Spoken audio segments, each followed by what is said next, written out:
You ever feel like you're being watched, that someone is listening in on your phone calls, that your privacy is being invaded? Well, it happens to people all the time and for a variety of reasons. And yes, it is legal. It's legal. It's legal.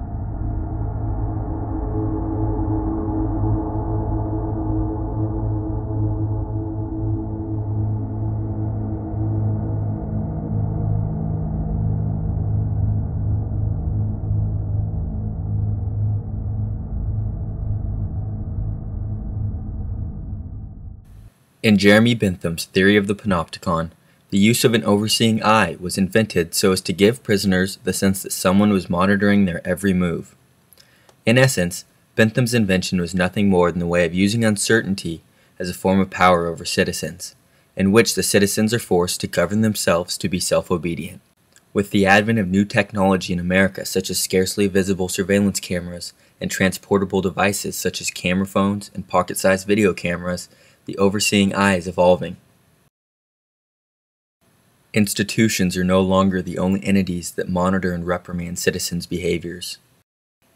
We have entered into a participatory panopticon, in which fellow citizens' gazes are just as discriminating and vigilant as those of institutions such as the government. What was once a singular and uncertain eye has transformed into a guaranteed eye with multiple lenses. Not only are citizens being watched more thoroughly, but they are now expected to participate in the gaze as well. Yet with this responsibility comes the question, are we responsible enough to become our own trial and jury? And furthermore, do we really have a choice?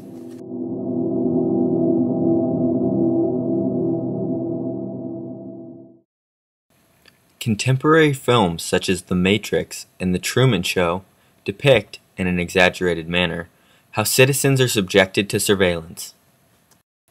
In both films, the main characters, Neo and Truman Burbank, are constantly being watched. While these films may not be exact representations of normal human life, they succeed in instilling the feeling of being watched, a feeling which is becoming common for people within American society. Unlike Neo or Truman, normal citizens are not lucky enough to evade or overcome the eye of surveillance. Instead, humans are forced to choose between conforming to the behaviors that the eye wants to see, or combating surveillance and the power it derives from us. This resistance consists of a paranoia that duplicates and reflects surveillance, a system entitled Sousveillance.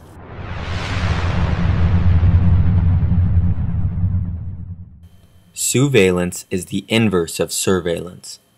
While surveillance means to watch from above, sousveillance reverses this notion and translates as to watch from below.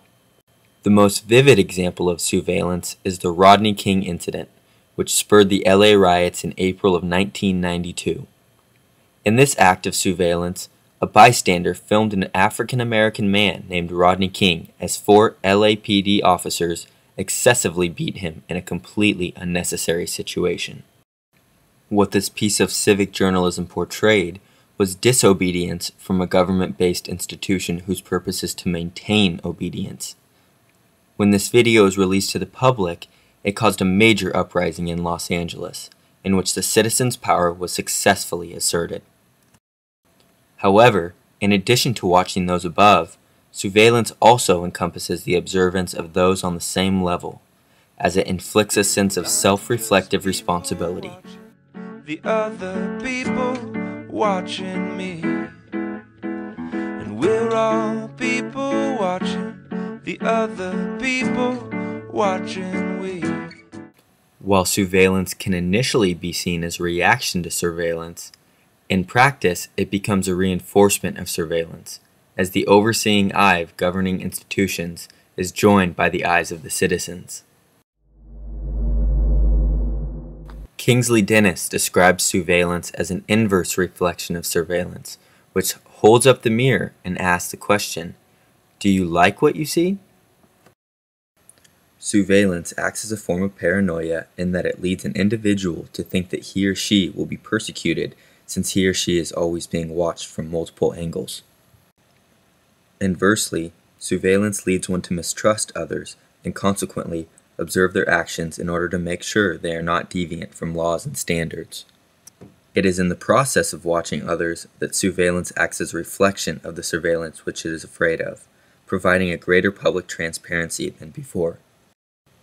In such a transparent society, an individual really has no room to deviate from regulations and cultural standards.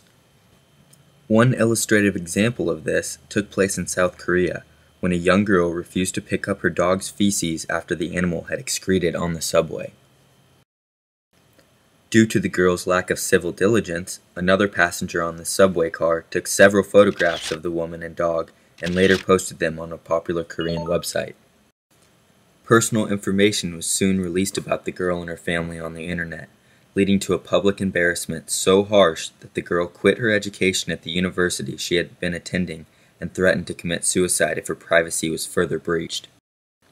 Examples such as this prove that privacy is no longer a factor that we can control, as the digital age has made it impossible to regulate the duplication and dissemination of our personal information. With the prevalence of surveillance encompassing nearly every facet of human life, the future holds no choice but to adhere by the rules. While it is not required that an individual look to find and expose others' mistakes, the next step in this system of paranoia will be the necessity to carry around forms of surveillance, such as camera phones, voice recorders, etc., in order to prove oneself innocent. This is especially true in modern-day America, where the Patriot Act allows the government to search and survey all facets of personal communications, such as telephone calls, emails, and all types of records. Sousveillanc's lack of regulation can be both positive and negative. Many surveillance acts have resulted in positive change, such as the Witness Project's mission to see it, film it, change it. Projects such as these seek to expose human rights violations and act as a form of virtual vigilantism, which seeks to right the wrongs of others through the widespread dissemination of convincing images and film footage. Yet this form of positive vigilantism is only a small fraction of the results of surveillance. While we have in some sense found a way to combat surveillance, we have more so embraced and enhanced its function of citizen oversight. Overall, surveillance cannot be trusted. However, there are no rules or regulations that can ban or restrict it.